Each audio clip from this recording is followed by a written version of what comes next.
Hello ladies, welcome to this video. मैं अंजू आपके साथ और आज की हमारी वीडियो है कि आफ्टर प्रेगनेंसी या बिफोर प्रेगनेंसी कमर दर्द क्यों होता है। तो आज हम इसी के बारे में डिस्कस करेंगे। वीडियो पसंद आए तो लाइक और शेयर जरूर करना। ये जो बड़ा पेन है वो है कमर का दर्द। और कमर दर्द आफ्टर मैरिज या आफ्टर बेबी इतना ज्यादा बढ़ जाता है कि हमें देखो घर के काम भी करने हैं, बेबी को भी संभालना होता है और इन सब में हम अपने जो रूटीन है, अपना सेल्फ केयर है, उन सबको भूल जाते हैं। यहाँ तक कि अपने पेन को भूल कर भी हमें वो सब काम करने पड़ते हैं। तो हम कुछ टिप्स शेयर करेंगे कि क्या पता वो टिप्स आपके लिए हेल्पफुल हो सकते हैं। तो बने रहिएगा वीडियो में।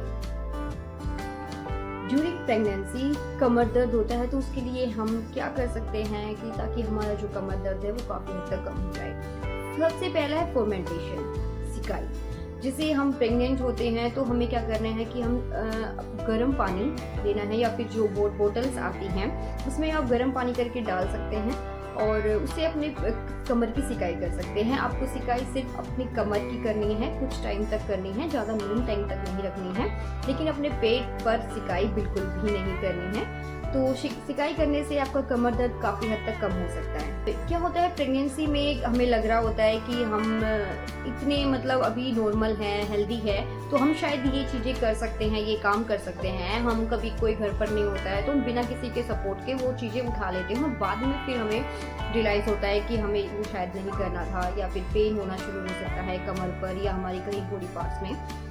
तो क्या होना है कि प्रेगनेंसी में आपको कोई भी हैवी चीजें उठानी नहीं है, ये सब अवॉइड करना है। अगर आप ऐसा करती है तो आपका कमर का दर्द बढ़ सकता है, लेकिन अगर आप इन चीजों को अवॉइड करेंगी तो आपका कमर दर्द काफी हद तक कम रहेगा। प्रेगनेंसी में हम कैसे खड़े रहते हैं, किस तरह से बैठ रहे हैं, कैसे लेट रहे हैं, हमारा बैठने का तरीका, ये सब भी डिपेंड करता है कि हमारी कमर में दर्द रहेगा या नहीं रहेगा। देखिए प्रेगनेंसी में एक तो आप अपने पेट से पहले से ही थोड़ा वही अनकंफर्टेबल रहते हैं, लेकिन अगर आप बैठ रहे हैं तो एकदम से ऐसे नहीं बैठना है, आपको स्लोली बैठना है। या फिर आप उठ रहे हैं तो भी आपको तेजी से नहीं उठना है। आपको लेटना है तो आपको सीधा नहीं लेटना है, आपको करवट के बल होकर और तब आपको स्ट्रेट लेटना है। तो जो हमारा पोस्चर है हमें वो स्ट्रेट रखना है प्रेगनेंसी में, वो भी हमारी कमर दर्द कम करने में काफी हेल्पफुल रहेगा। अब बात करते हैं आफ्टर प्रेगनेंसी की। आफ्टर प्रेगनेंसी आपकी डिलीवरी के बाद है, वो भी कमर दर्द काफ़ी हद तक बढ़ जाता है, वो मैंने पर्सनली फील भी किया है। तो उसके लिए आप मैटरनिटी बेल्ट यूज़ कर सकती हैं। मैटरनिटी बेल्ट यूज़ कर सकती हैं, वो आपको लिए काफ़ी हेल्पफुल रहेगी जो कमर दर्द में। और जैसे आपको बेबी को फीड कराना है तो जो फीडिंग पिलोज आते हैं आप वो यूज़ कर सकती हैं। इसके अलावा एक पर्सनली मैं आपको एक टिप भी दे रही हूँ कि जैसे ही आफ्टर डिलीवरी आपको 20 to 30 डेज तक जैसे रेस्ट करना है, बेड रेस्ट दिया जाता है, चाहे आपकी नॉर्मल डिलीवरी है या सिजेरियन है।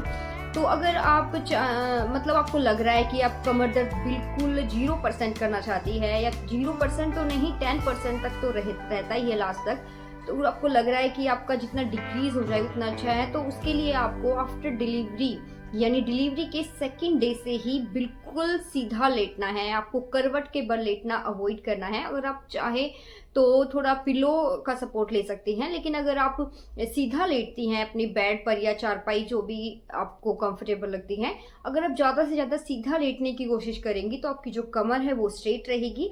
और आप अगर बेबी को आपको फीड कराना है तो आप अपने कमर पर पिलो लगा सकती हैं, या फिर बेबी के लिए आप फीडिंग पिलो यूज करके भी अपने कमर दर्द को कर सकती हैं। तो लेडीज, आपको ये वीडियो कैसी लगी कमेंट करके बताना, और आपका जो एक्सपीरियंस है आपने कमर दर्द के लिए क्या कुछ यूज किया था या क्या आपका एक्सपीरियंस रहा है, वो सब आप मुझे कमेंट्स कर सकती हैं। मिलती हूँ आपसे नेक्स्ट वीडियो में। Thanks for watching.